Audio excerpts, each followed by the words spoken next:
from Tennessee. Mr. President, I'm glad I was here to hear the wise words of the senator from Texas. I look at our region, the Tennessee Valley, compared to California. California is moving ahead with a policy a lot like Vice President Biden's. They've got a high goal for powering that whole state on wind and solar and closing their nuclear plants. And what's happening in California? Rates are going through the roofs and they're having rolling blackouts. What's happening in Tennessee and the Tennessee Valley? TVA has very wisely expanded nuclear power so that it's more than 40% of our electricity. Of course, nuclear power is totally emission-free, no carbon, zero carbon, and it's reliable. And it's by far most of the carbon-free electricity we produce in this country. And the combination of that nuclear power and hydropower and natural gas in Tennessee has given us one of the cleanest areas. In the East Tennessee area where I live, I can see the mountains clearly now because pollution control is on all the coal plants. So we need a realistic energy policy, not a fanciful one. We don't want rolling blackouts throughout the country like California has, because they've adopted exactly the policy that Vice President Biden is advocating. Now, Mr. President, I come to the floor to speak on another subject. I want to talk about science and vaccines. The governors of New York and California have announced they're creating their own state review panels to review COVID-19 vaccine data as it becomes available. New York Governor Andrew Cuomo said, frankly, quote, "I'm not going to trust the federal government's opinion," unquote. And California Governor Gavin Newsom has stated the vaccine won't be distributed in California until it is reviewed by a state panel of experts. The governor of California said on October 20, quote, "Of course, we won't take anyone's word for it," unquote. Well, Mr. President, every day, Americans take the word of Food and Drug Administration's career scientists and the safety and effectiveness of the prescriptions they approve when we purchase 3.3 billion prescriptions a day. Let me say that again. We take the word of the FDA career scientists every day when we purchase 3.8 billion prescriptions each year. I asked Dr. Stephen Hahn, the FDA commissioner, on September 23rd about the safety of a potential COVID-19 vaccine. He was testifying on COVID-19 in front of the Health Committee, which I chair, and of which the senator from Indiana is a valued member. I asked him, Dr. Hahn, who makes the decisions about safety and efficacy at the FDA? Do you do it? Do career scientists do it? Or does the White House do it, Dr. Hahn? Dr. Hahn replied, quote, "Career scientists at the FDA do it. That's very clear. I'm briefed on all major medical product decisions," Dr. Hahn said. "Overruling a center's decision is a very rare event. I have expressed on multiple occasions my intention, and I've done so during this COVID-19 pandemic, to make sure that these decisions are made by career scientists in the centers." I followed up by asking Dr. Hahn's confidence in taking a COVID-19 vaccine himself.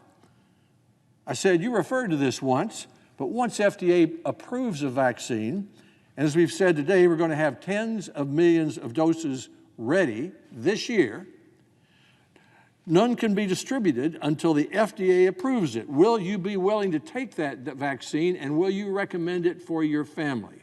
I asked Dr. Hahn. He replied, "Absolutely, Mr. Chairman.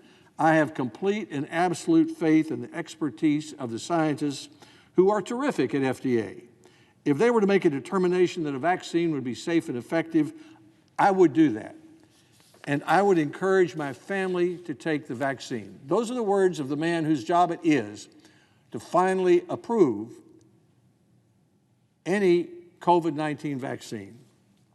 But then at the beginning of this month, as FDA was preparing to issue additional guidance on the data needed from vaccine developers to demonstrate safety and efficacy for an emergency use authorization, there were serious questions about whether the White House was politicizing the FDA's approval of vaccines for COVID-19. The FDA had submitted its guidance. That guidance was written by career scientists. Those scientists had decades of experience, and what they wrote was the standards that were going to be used for the approval of vaccines against COVID-19. Then news reports of White House interference came out. They suggested the White House was going to change the FDA guidance, or that the White House was not going to allow the FDA to release its own guidance. Many were concerned about that, including me, Mr. President. The New York Times on October 5th had a big headline, "White House blocks new coronavirus guidelines." And it went on to say, the FDA proposed stricter guidelines for emergency approval of a coronavirus vaccine, but the White House Chief of Staff objected to provisions that would push approval past Election Day. That was the New York Times. And Fox News. Trump administration to block FDA guidelines that could delay coronavirus vaccine. That's Fox News. The FDA proposed stricter guidance last month that could prolong the timeline for a vaccine, Fox News said. There were many stories to this effect. I could barely leave my office without some reporter asking me if I was concerned about this, about the politicization of the vaccine review process. So I telephoned White House Chief of Staff Mark Meadows and I asked him about it. And I said to him, please do not interfere with the standards set by the career scientists at FDA for the approval of a COVID-19 vaccine. Mr. President, the White House did exactly what I urged the White House to do. The White House respected the decisions of the career scientists. They did not change one word of the standards set by the career scientists for the approval of COVID-19 vaccines. So I'd suggest that the governors of New York and California do the same. They should show the same respect to the FDA career scientists that the White House did. Undermining the FDA's gold standard of safety and efficacy by setting up state review panels could delay approval, discourage Americans from taking the vaccine, and cost lives. There is a reason why we Americans rely on the federal government's Food and Drug Administration for the safety and efficacy of vaccines. In 1902, Congress decided, when it passed the Biologics Control Act, that the federal government should regulate vaccines after tragic incidents of children dying from contaminated diphtheria antitoxin and smallpox vaccines. This law charged a federal laboratory that would later become the National Institutes of Health in 1930 with ensuring the, quote, safety and purity and potency of biologic products such as vaccines.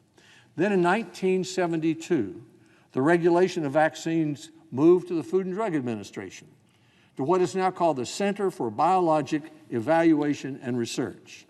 FDA, therefore, has almost 50 years of experience to refine the process for reviewing safety and efficacy for vaccines, including what data to look at and how to design clinical trials to prove that the vaccines work and that the vaccines are safe. Earlier this week, the FDA convened independent scientific and medical experts to discuss this. They talked about the development, authorization, and approval of vaccines for COVID-19. This is not a new process for assessing vaccines. FDA routinely convenes these type of independent panels to help inform its review. Dr. Peter Marks, head of the Center of Biologics Evaluation and Research at FDA, wrote this about the Vaccine Advisory Committee's role on FDA's website, quote, "The committee will hear presentations from experts in COVID-19 disease and vaccine development, as well as from career FDA scientists. Topics will include studies needed to support authorization or approval, post-marketing safety studies needed following an approval, and what would be necessary for ongoing safety monitoring following issuing of an emergency use authorization for a COVID-19 vaccine." Dr. Marks continued, "There will also be a part of the meeting during which members of the public will have an opportunity to speak and provide input, and this will be followed by a thorough discussion of the issues by committee members. The members of this committee are external scientific and public health experts from around the country, specializing in fields such as immunology, virology, infectious diseases, pediatrics, vaccine development, and vaccine safety." End of quote. This meeting and any other FDA Advisory Committee meeting can be viewed by the public.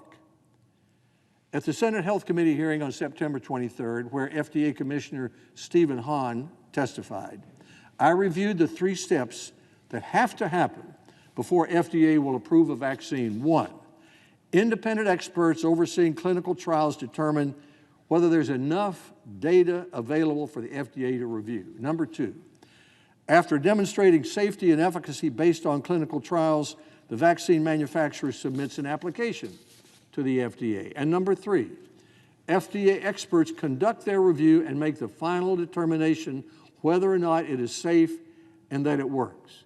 So, Mr. President, in other words, no one knows when the vaccine will be ready to distribute.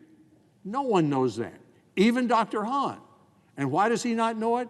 Because there's this elaborate, independent, public process established by career scientists with not a word changed by the White House that will review the data and then make a decision. Now, because of the work of Congress and the administration, tens of millions of doses are being manufactured. So when that approval comes, whether it's November, December, January, there will be tens of millions of doses of vaccine ready to distribute to the American people. But that approval won't come until the career scientist rules are followed. FDA is considered the gold standard in the world, in part because it is one of the few regulatory agencies in the world that looks at detailed clinical trial data as part of its review, rather than summaries of clinical trial data. The FDA division making the decision to approve or authorize a vaccine for COVID-19 is led by experts with decades of experience, including Dr. Peter Marks, whom I mentioned, the head of the Center for Biologics Evaluation Research. He's been at the center since 2012. Dr. Celia Whitten, the deputy director, has been at FDA since 1996. The vaccine division of the Center for Biologics Evaluation and Research is led by Dr. Marion Kruber, who has over 20 years of experience in regulatory review and approval of vaccines and biologics. The deputy director of the vaccine division, Dr. Philip Krause, has 10 years of experience at FDA working on vaccines. FDA will also have the advice of independent advisory committees. Mr. President, California and New York, no state will be able to assemble a scientific panel of experts with the same high level of knowledge and experience reviewing safety and efficacy information as exists at the Food and Drug Administration. Democratic governors in those 2 states should not both be telling President Trump that he ought to follow the advice of scientists like Dr. Fauci, which he should do, but at the same time undermine the review and the work of similar career scientists at the Food and Drug Administration. Vaccines save lives. We have heard testimony in our health committee demonstrating that. Undermining public confidence in vaccine risks not only our ability to combat COVID-19, but acceptance of other vaccines as well. If California and New York can override the FDA on vaccines, what would prevent Republican governors from banning RU-486, the abortion drug, in their states? If that were to happen, I'm sure my Democratic colleagues would cry politics and suggest that if FDA has reviewed and approved a drug and said it is safe and effective, then states should not be able to say that it is unsafe. FDA is the right agency to review and approve vaccines and drugs and medical devices. I would urge the governors of California and New York not to set up their state review panels, but instead focus their time and resources on planning to distribute the vaccine and improving testing and contract tracing, using the resources that Congress has given to states, rather than second-guessing the efforts of scientists at the Food and Drug Administration. Thank you, Mr. President. I yield the floor.